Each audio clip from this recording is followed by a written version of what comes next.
먼저 함께 보겠습니다.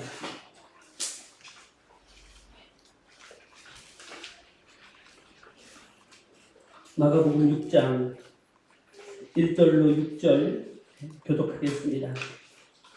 예수께서 거기를 떠나사 고향으로 가시니 제자들도 따르니라. 안식일에 회당에서 가르치시니 많은 사람이 듣고 놀라되 이 사람이 어디서 은혜를 얻었느냐, 이 사람이 받은 지혜와 그 손을 이루어지는 모든 권능이 어찌 되느냐. 이 사람이 마리아의 아들 목수가 아니냐, 야고보와 요셉과 유다와 시몬의 형제가 아니냐, 그 누이들이 우리와 함께 여기 있지 아니하냐 하고 예수를 대적한지라. 예수께서 그들에게 이르시되 선지자가 자기 고향과 자기 친척과 자기 집에서는 존경을 받지 못하며 하시며 거기서는 아무 권능도 행하실 수 없어 다만 소수의 병자에게 안수하여 고치실 뿐이었고 그들이 믿지 않음을 이상히 여기셨더라. 이에 모든 촌에 두루다니시며 가르치시더라. 아멘. 오늘 우리가 함께 읽은 1절로 6절은 예수님께서 고향에서 대척을 받으시는 장면을 기록하고 있습니다. 왜 수없이 많은 곳에서 능력을 행하시고 그리고 그 엄청난 사건들을 해결하셨던 주님께서 고향에서만 권능을 발휘하실 수 없으셨을까요? 오늘 6절은 우리에게 아주 분명하게 말씀합니다. 그들이 믿지 않았기 때문이라고. 그렇다면 왜 그들이 믿지 않았을까요? 그것은 예수님의 인간적인 요소들이 저들의 너무나 익숙해져 있기 때문이에요. 예수가 누구의 아들이에요? 원래 아버지 요셉이 목수였잖아요. 근데 아버지가 일찍 돌아가셨어요. 예수님의 아버지. 그래서 고향 사람들에게는 오늘 마가복음에서 마리아의 아들이다. 홀어머니를 오랫동안 모시면서 목수의 일을 실제적으로 하셨거든요. 그래서 예수님은 마리아의 아들, 목수, 예수 이렇게. 그리고 예수님의 남자 동생들의 이름들이 등장을 하죠. 야고보, 나중에 예루살렘 교회에 베드로, 요한과 함께 큰 지도자가 되는 야고보, 그리고 야고보서의 저자라고 알려진 야고보, 예수님의 바로 밑에 동생 야고보입니다. 그리고 요셉도 있고 유다도 있고 시몬도 있어요. 그리고 여동생들도 있습니다. 그러니까 저들이 아직도 살고 있고 저들과 어떻게 살아왔는지를 알기 때문에, 직접 보고 들었기 때문에 예수님을 하나님의 아들로서 믿지 못하고 있어요. 받아들일 수가 없었던 거죠. 오늘 보는 우리에게 이면에서 이렇게 질문을 합니다. 당신들은 예수를 누구라고 알고 있습니까? 인간적인 예수의 모습만을 바라보고 있던, 즉 예수님의 인간적인 면만을 알고 있던 사람들에게서는 주님은 배척을 받으실 거예요. 그리고 그 능력을 행하실 수 없어요. 자, 믿음대로 된다라는 것은 바로 그와 같은 역사가 일어나는 거예요. 인간적인 예수, 인간 예수만을 바라보면 훨씬 더 우리에게 친근감이 있을 거예요. 우리의 사정과 형편 다 아시고 우리와 같이 되셨으니까 헤아리실 수 있는 분. 그러나 그분에게서 하나님의 권능, 하나님의 능력은 나타나지가 않는다는 거죠. 바로 아무 권능으로 행하실 수 없는 한계를 맛보게 됨을 우리가 잊지 말아야 돼요. 마가는 이것을 거꾸로 말하고 있는 거예요. 당신들은 예수를 누구로 알고 믿어야 하는지를, 하나님의 아들 예수로 믿지 않는 한 그분의 권능과 그분의 역사는 우리에게 나타나지 않는다라는 사실을 말합니다.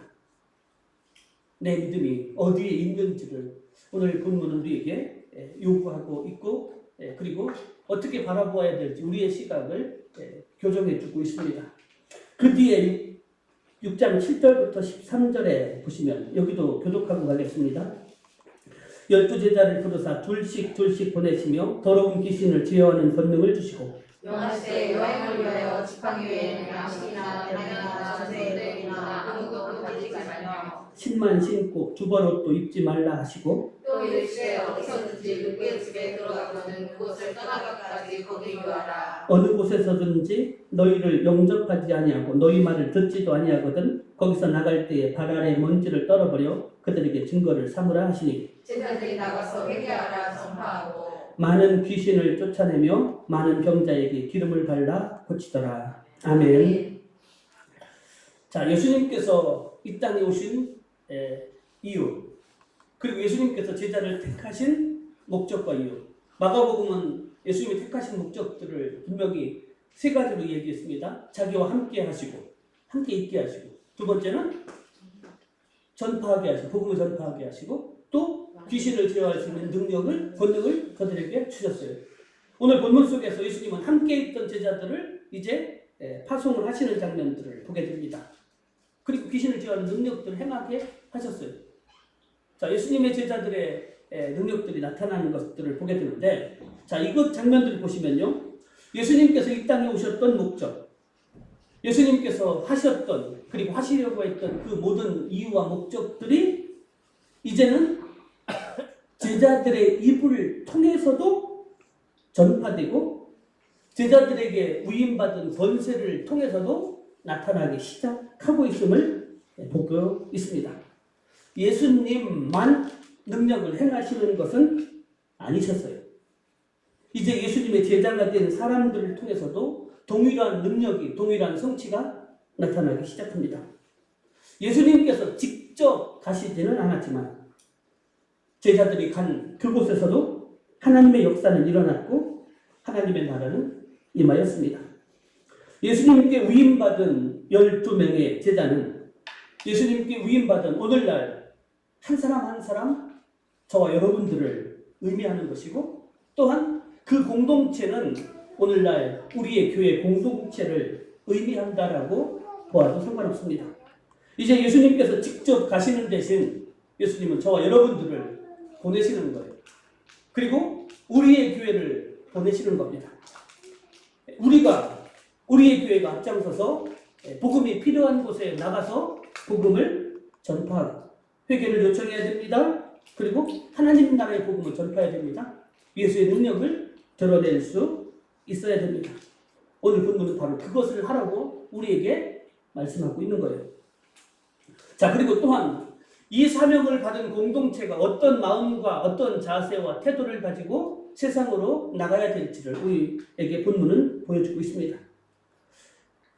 우리의 생계에 필요한 것은 하나님께 맡기는 삶이 우선되어져야 합니다.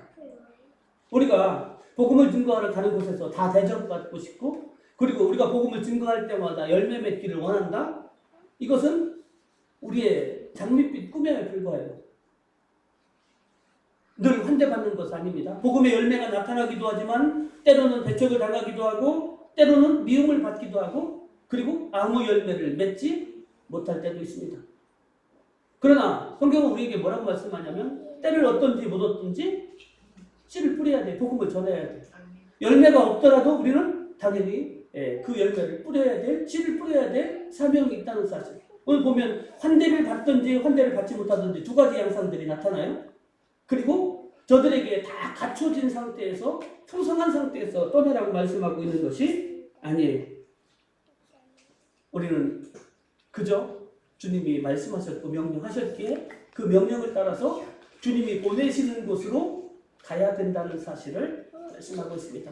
보냄을 받은 자의 사명은 보내시는 곳으로 가는 것임을, 그것이 제자의 길이며 사명임을 아주 분명하게 우리에게 말씀하십니다. 예수님이 제자를 부르셨던 목적을 이제 행하시는 장면을 우리가 이제 보게 됩니다. 우리 좀 길지만 14절부터 29절 말씀 여기도 교독하겠습니다. 이에 예수의 이름이 드러난지라 헤로드 왕이 듣고 이르되 이는 세례 요한이 죽은 자 가운데서 살아났도다. 그러므로 이런 능력이 그 속에서 일어나느니라 하고 어떤 이는 그 갈릴리아라 하고 또 어떤 이는 그 승찬이 예수의 산자 중에 하나 하되 헤롯은 듣고 이르되 내가 목된 요한 그가 살아났다 하더라. 전에 헤롯이 자기가 죽은 그의 아내 헤로디아에게 장가는 등으로 이 여자를 위하여 사람을 위하여 요한을 잡아 크게 가두었으니 이는 요한이 헤롯에게 말하되 동생의 아내를 취하는 것이 옳지 않다 하였습니다. 헤로디아가 요한을 원수로 여기서 여자일 때 하지 못한 것은 헤롯이 요한을 의롭고 거룩한 사람으로 알고 두려워하여 보호하며 또 그의 말을 들을 때 크게 번민을 하면서도 달갑게 들음이로라. 마침 기회가 좋은 날이 왔으니 곧 헤롯이 자기 생일에 대신들과 청장들과 관리 유인들로 잔치할세. 헤로디아의 딸이 친히 들어와 춤을 추어 헤롯과 그와 함께 앉은 자들을 기쁘게 한지라. 왕이 그 소녀에게 이르되 무엇이든지 내가 원하는 것을 내게 구하라 내가 주리라 하고 또 메시아에게를 무엇이든지 내가 내게 구하면 내가 절반까지 주리라 하였네. 그가 나가서 그 어머니에게 말하되 내가 무엇을 구하리까? 그 어머니가 이르되 세례 요한의 머리를 구하라 하니 그가 곧 왕에게 급히 들어가고 이르되 세례 요한의 머리를 소반에 얹어 곧 내게 주기를 원하나이다 하니 왕이 심히 근심하나 자기가 맹세한 것과 그 앉은 자들로 인하여 그를 거절할 수 없는지라. 왕이 곧 시병하를 보내어 요한의 머리를 가져오라며 하니 그 사람이 나가 께서 요한의 목을 베어 그 머리를 수반에 얹어다가 소녀에게 주니 소녀가 이것을 그 어머니에게 주니라. 요한의 제자들이 듣고 와서 시체를 가져다가 장사하니라. 아멘. 예수님에 대한 능력이 참 엄청나게 나타나고 그리고 그에 대한 소문들이 점점 퍼져가자. 예수님의 활동 영역이 갈릴리가 중심이었습니다. 그리고 당시 헬롯 안티파스는 갈릴리의 분봉왕으로 있었을 때, 근데 그 소문들을 들으면 들을수록 헤롯 왕이 두려워합니다. 사람들은 예수님을 향해서 엘리야라고도 또는 옛 선지자 중에 하나라고도 이야기를 하지만, 그러나 헤롯의 생각은 그 말이 아니라 꼭 내가 목을 벤 세례 요한이 다시 살아났다 이렇게 생각을 하는 거예요. 그가 생각할 때는요, 세례 요한의 능력이 나타나는데 그 능력이 지금 예수님에게 나타나는 것을 보면서 세례 요한이라고 생각을 하는 것이죠. 그런데 지금 세례 요한은 없어요. 죽었어요. 그죠? 전에 자기가 죽였어요. 전에라고 표현합니다. 원래 예수님의 활동은 세례 요한이 죽고 난 뒤부터 활동하기 시작했어요. 그런데 꼭 자기가 죽였던 세례 요한이 지금 다시 살아나서 활동하는 것처럼 보여지는 것, 그러면서 과거로 다시 돌아가요. 내가 어떻게 해서 세례 요한을 죽였는지, 전에 이런 사건이 있었다라고 말하면서 과거 왜 자기가 세례 요한을 죽였는지를 이렇게 기억하고 있습니다. 과거에 헤롯 안티파스 왕은 자기 동생 빌립의 아내였던 헤로디아를 자신의 아내로 맞이해요. 헤롯은 요한이 동생의 아내를 취하는 것이 옳지 않다라고 지적하는 이야기를 들었습니다. 그래서 그것을 가장 싫어했던 것이 헤로디아, 그의 아내가 되었던 그녀가 죽이고 싶을 만큼 요한을 미워해서 결국에는 아내의 말을 듣고 옥에 가두었는데 아내는 죽이고 싶어 했어요. 그런데 헤롯은 그가 의로운 사람이고 그가 나에게 쓴소리는 하지만 그의 말이 옳은 말을 하기 때문에 백성들도 그를 좋아하니까 죽일 마음은 없고 옥에만 그저 가두어 놓은 상태였다는 거죠. 실제적으로 요한이 지적했던 이 헤롯의 잘못은요, 출애굽기 20장 14, 17절에 의하면 간음에 해당되어져요. 왜 그러냐면 실제로 헤롯에게 아내가 있었습니다. 나바테어 왕국의 공주였습니다. 그런데 이 헤로디아를 빼앗기 위해서 아내와 이혼해서 돌려보냈어요. 그것 때문에 큰 전쟁이 일어나가지고서 전쟁에 패하기도 해요. 근데 그 여자가 꽂혔는지 아내를 돌려보내고서 그 여자를 취했으니까 간음에 해당되어지고요. 또 레위기에 의하면 근친상간도 죄에 해당되어져요. 요한은 그것을 지적을 하고 있는 거죠. 그런데 정작 당사자인 헤로디아, 이 사람이 요녀예요. 여러분들 저기 주보에 보시면 헤롯 왕가의 가계도가 등장을 하거든요. 물론 당시에는 형사 취수제도 있고 근친상간이라는 것이 그냥 보편화된 시대였지만, 그런데도 보면 정도를 지나칠 만큼 막장의 사건들이 헤롯 왕가의 가계도를 보면 참 지저분하게 얽히고 설켰다는 것들을 볼 수가 있습니다. 헤로디아는 원래 헤롯 대왕, 성경에 등장하는 헤롯 왕은 4명이거든요. 헤롯 대왕, 그의 손녀에 해당되어져요. 그런데 헤롯의 아들들이 여러 명 있거든요. 그 여러 명들 중에 자기가 죽인 것도 있고 일찍 죽은 사람도 있고 그 중에 3명은 헤롯 자기가 죽고 난 뒤에 분봉왕이 되어져요. 나라가 찢어져서 한 나라, 한 사람이 다루던 나라가 셋으로 나눠져요.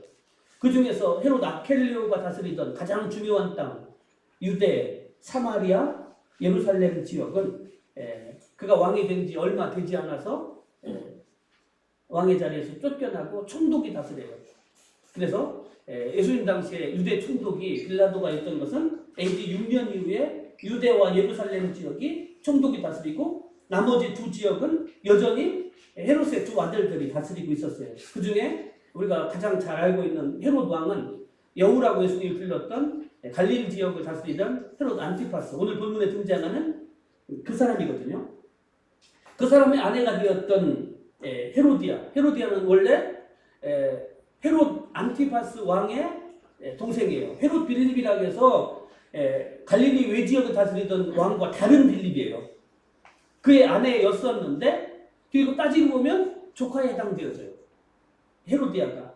그러니까 자기 이복 삼촌이랑 빌립이랑 결혼했다가 헤로디아가 다시 이복 삼촌인 헤롯 안티바랑 결혼하는 아주 이런 복잡한 관계가 맺어지게 되고 그 여인 때문에 아까 얘기했던 것처럼 나바테오 왕국과 전쟁까지 일어나고 갈릴리에서 크게 패하는 이런 원인도 제공을 하게 되어지는데 이 여자가 얼마나 요녀인가라는 것을 보면요 계속해서 이런 결혼 생활들 하고 그리고 헤로디아의 딸이 원래는 본문 속에 등장하는 딸은 저기 헤롯 안티파스 왕의 딸이 아니에요.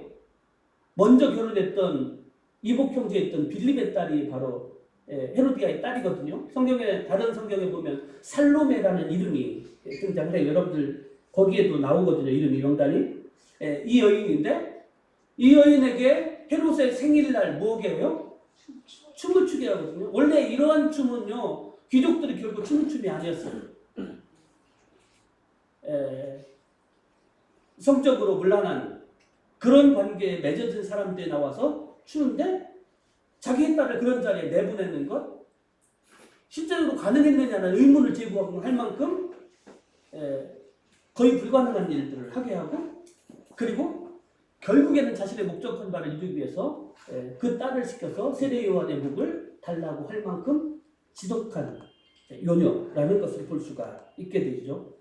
근데 문제는 이 헤로디아의 잘못도 당연히 크고 그의 딸도 잘못도 크지만 헤롯 왕도 마찬가지예요. 자기의 잔치를 엄청나게 크게 벌리고 있어요. 그리고 뿐만 아니라 자신을 과시하기 위해서 함부로 맹세를 하게 되는 거죠. 취기가 올라서 나라의 절반이라도 주겠다라는 그 맹세.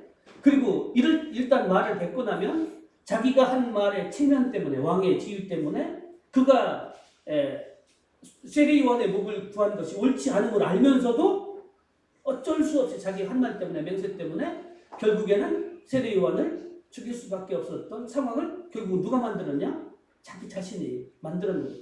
전혀 그런 요구를 할 줄을 예측하지 못했다 할지라도 결국 자신의 한 말이 씨가 되어서 결국 자신에게 그대로 박히는 모습들. 그러니까 계속해서 그것이 마음에 짐이 되어서 자기가 목을 벤 세례 요한이 다시 살아난 것과 같은 그런 환상에 빠지고 괴로움을 당했던 모습들을 장면들을 우리가 이제 보게 됩니다. 우리가 말을 한다라는 것 그리고 의로운 일을 한다는 것은 얼마나 어려운가라는 것을 볼 수가 있게 됩니다. 우리가 말을 조심해야 된다는 것을 헤롯을 통해서 이제 보게 되고요. 결국은 그가 죄를 지은 것이 사망의 열매를 거두게 되어지는 장면들을 우리가 보게 돼요. 근데 또 한편으로 어떻게 보면 이 사건이 너무나 갑작스럽게 일어난 사건이에요. 세례 요한의 죽음이 전혀 예측하지 못한 상황에서 벌어졌어요. 예수님의 죽음도 비슷한 상황에 맺혀지게 되어지거든요. 그리고 또 한 가지는 아합과 이세벨이 많은 선지자를 죽였던 사건을 우리가 다 기억하죠. 억울하게 당시에 믿음의 사람들이 선지자들이 죽어갔어요. 오늘 본문 속에서 세례 요한도 억울하게 헤롯과 헤로디아에 의해서 죽임을 맞게 됩니다. 어쩌면 이건 복선과도 같아요. 예수님의 죽으심도 억울하게 그리고 또한 급작스럽게 벌어질 것을 예고하고 있는 것처럼 비춰질 수가 있습니다. 어쩌면 이 억울하고 그리고 갑작스러운 의인의 죽음, 허무한 주권으로 사건이 끝나는 것처럼 비춰져요.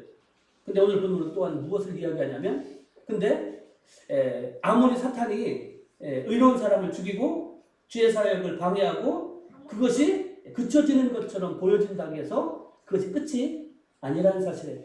하나님은 그것을 통해서 새로운 일을 시작하고 계획하신다라는 것을 볼 수 있습니다. 마가복음에 보면요. 세례 요한의 죽음으로부터 예수님께서 제자들을 파송해서 복음을 증거하는 사역이 시작되어지고 있음을 우리가 보게 됩니다. 의로운 한 알의 밀알이 땅에 떨어져 썩으면 썩어지는 것으로 그치는 것이 아니라 거기에서 많은 열매를 맺게 된다는 것. 이게 하나님 나라의 신비예요. 우리는 도저히 예측할 수 없는 일들이 하나님께는 분명히 더 전화위복의 기회로 삼으셔서 역사하신다는 사실들을 우리에게 보여주고 있습니다.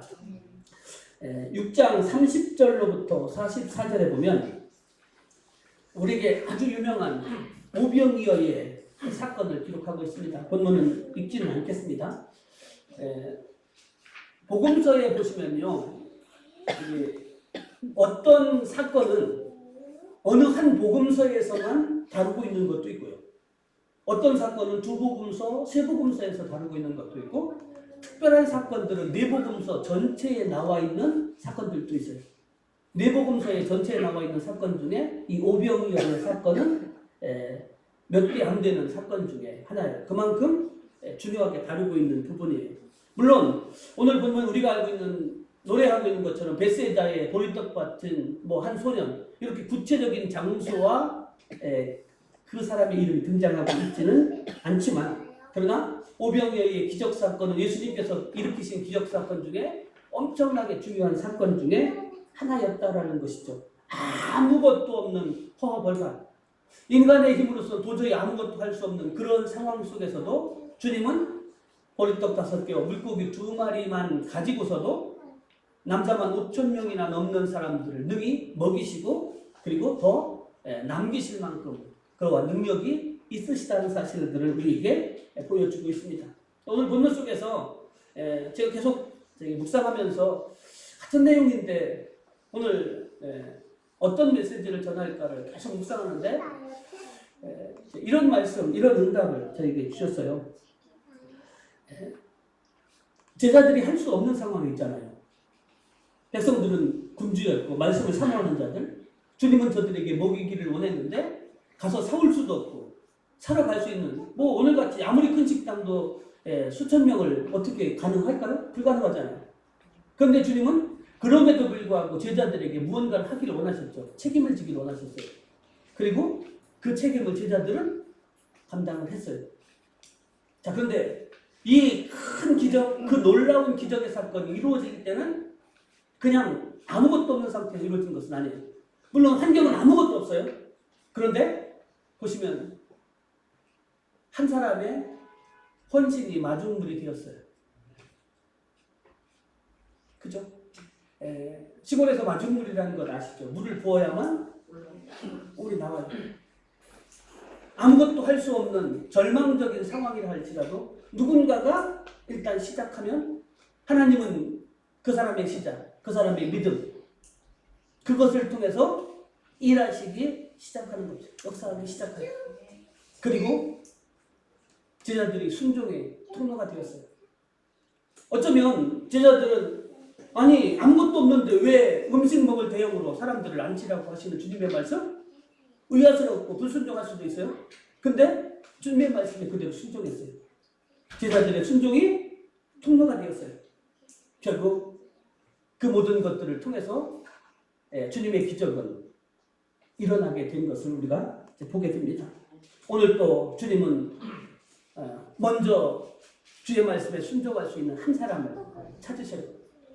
아무도 할 수 없다, 불가능하다라고 말하는 그 상황 속에서 주님의 말씀만을 믿고 일어서는 순종하는 그 한 사람, 그 사람을 통해서 시작하시고, 그리고 순종하는 사람들을 통해서 그 길을 여시고, 결국에는 주님께서 그 놀라운 기적의 역사를 오늘 우리의 삶 속에서 이루어간다는 사실들을 우리가 잊지 말아야 돼요. 저 이 사건을 보면서 오늘 고향에서 배척받으셨던 모습들, 많은 사람들이 주를 아나, 그러나 그 주님의 능력을 믿지 않고 순종하지 않으니까 아무것도 하실 수 없으셨던 모습이에요. 한 사람이라도 진정 순종하는 사람을 통해서 주님은 분명히 일하신다는 거죠. 그리고 주님의 역사는 언제나 우리가 먼저 움직이기 시작하면 주님도 일하시기 시작하시고 그 일을 완성하시는 분이에요. 우리가 일어설 때까지 주님은 기다리신다는 사실을 우리가 잊지 말아야 됩니다. 그 다음에 45절부터 52절은 보시면 주님께서 바다 위를 걸으시는 장면이에요. 앞부분에서는 주님께서 피곤하셔서 제자들이 노를 젓는 배 위에, 그 다음에 배 뒤편에서도 피곤해서 주무시고 계셨잖아요. 이번엔 제자들이 먼저 주님께서 보내셔요. 그리고 제자들은 이번에도 풍랑을 만나서 그 풍랑과 싸우느라고 애써요. 따로 계셨던 주님은 제자들이 풍랑에 힘들어하는 것을 보시고서 그것들을 구해주시기 위해서 무리를 걸어서 제자들 가운데 가셨어요. 그런데 제자들은 예수님이 오시는 모습을 예수님이라고 전혀 생각하지 않고 뭐라고 생각합니까? 유령이 걸어오는 것이 아닌가? 이렇게 여겨서 놀라서 소리를 지르고 있습니다. 그러자 예수님께서는 곧 그들에게 가까이 가셔서 뭐라고 말씀하십니까? 안심하라, 내니 두려워하지 말라 하시고 배에 올라 그들에게 가시니 바람이 그치는지라 제자들의 마음에 심히 놀라니. 제가 이 본문을 읽으면서 마지막 52절 읽으면서 참 마음이 무거웠었어요. 우리 한번 같이 읽겠습니다. 이는 그들이 그 떡 떼시던 일을 깨닫지 못하고 도리어 마음이 둔하여졌음이로라.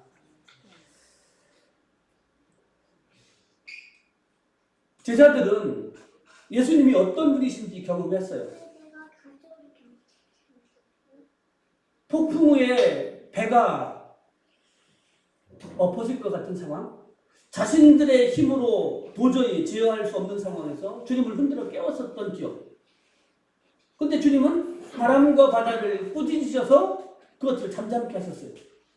저들이 그 모습을 보면서 이분은 어떤 분이시기에 바람과 바다도 순종하는가? 그렇게 외쳤던 기억. 근데 중요한 것은 떡을 떼시던 것을 기억하지 못하고 오병이어의 그 놀라운 사건들을 기억하지 못하는 거죠. 그리고 바람과 바다를 꾸짖으셔서 잠잠케 하시던 그분을 기억하지 못했어요.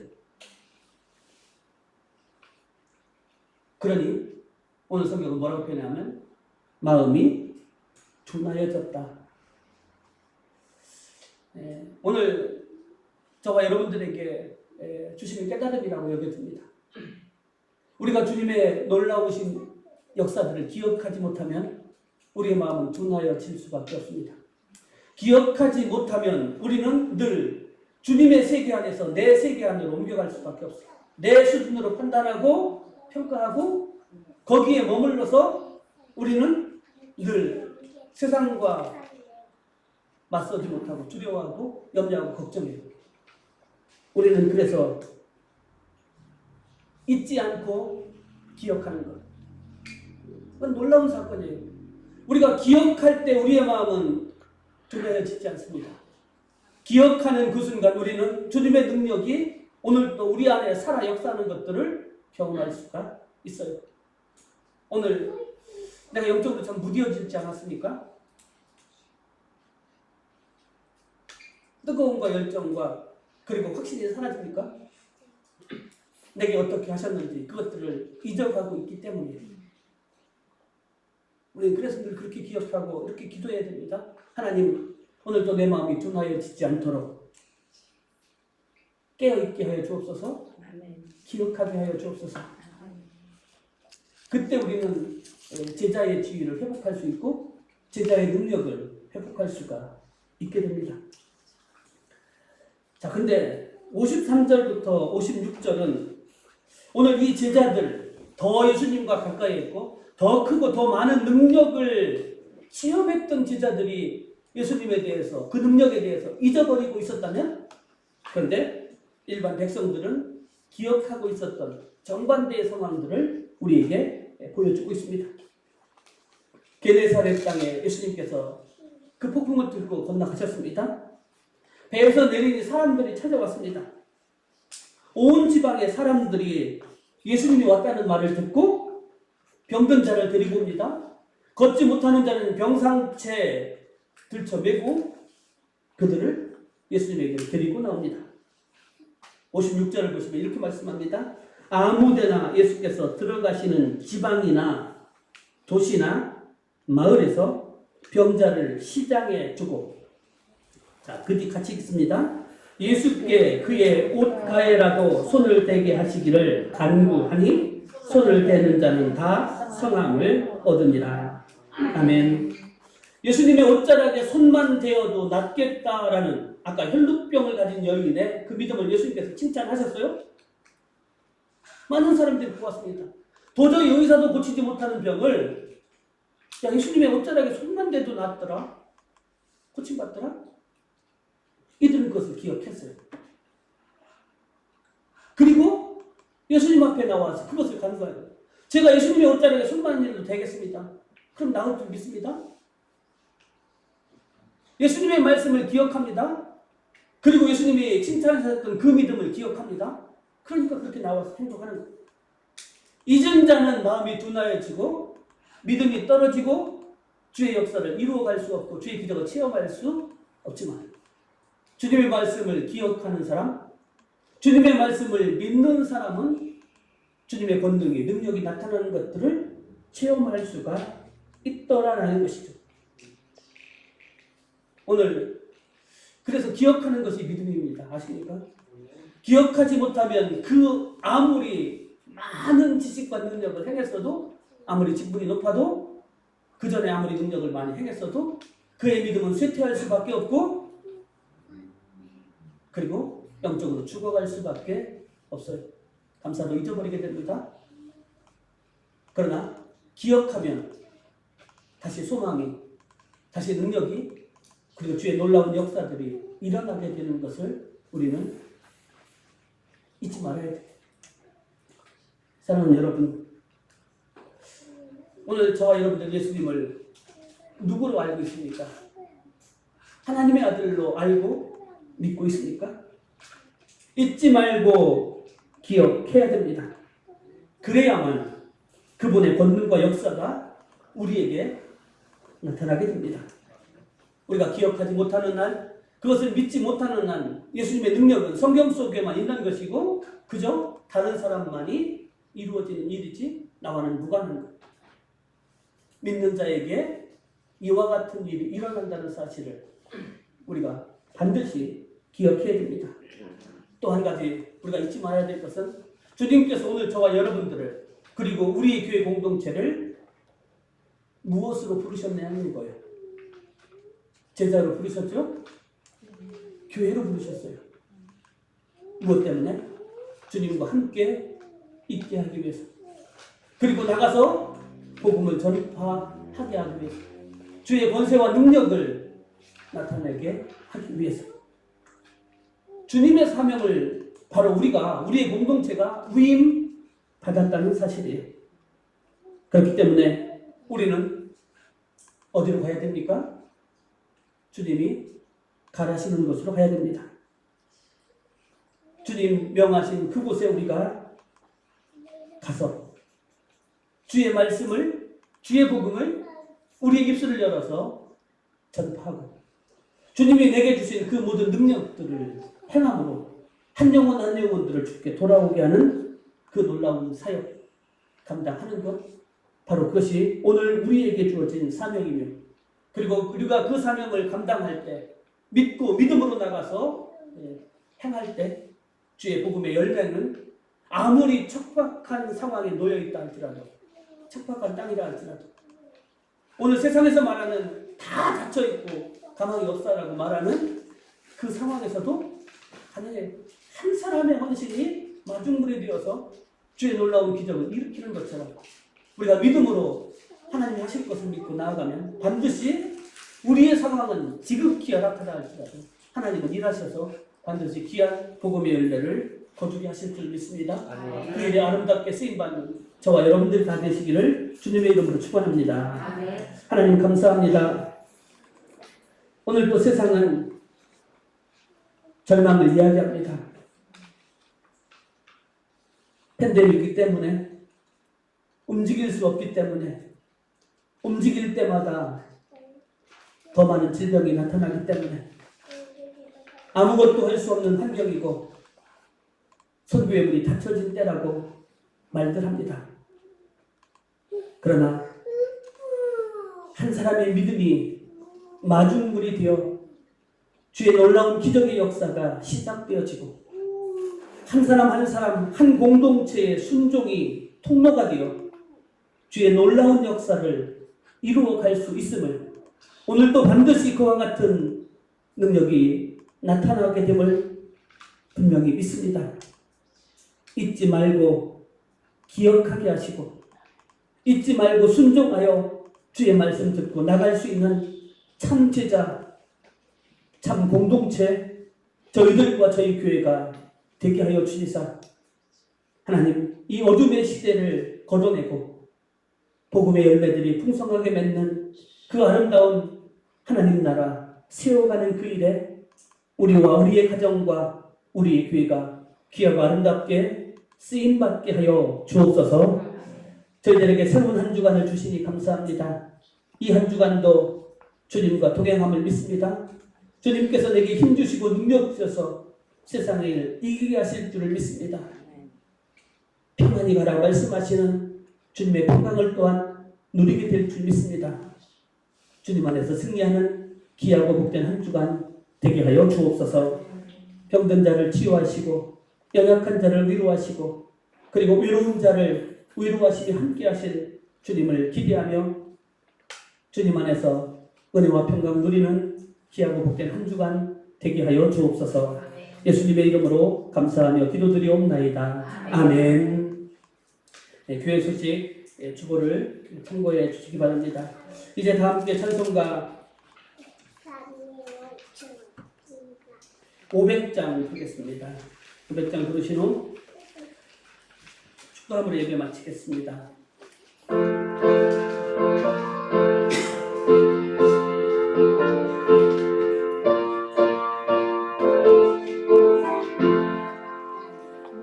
우리의 생명줄 번지어라 누가 저 형제를 구원하랴 우리의 가까운 형제이니 이 생명줄 그누가 던지려나 생명줄 던져 생명줄 던져 물속에 빠져간다 생명줄 던져 생명줄 던져 지금 곧 던지어라 너 빨리 생명줄 던지어라 형제여 너 어찌 지체하나 보아라 저 형제 빠져간다 이그 조선 타고서 속히 가라 생명줄 던져 생명줄 던져 물속에 빠져간다 생명줄 던져 생명줄 던져 지금 곧 던지어라 어서 생명줄 던지어라 저 형제 지쳐서 허덕인다 지혜 두려움과 근심에 거센 꿈과 저 형제를 휩쓸어 몰아간 생명줄 던져 물속에 빠져간다. 생명줄 던져 지금부터 던지어라.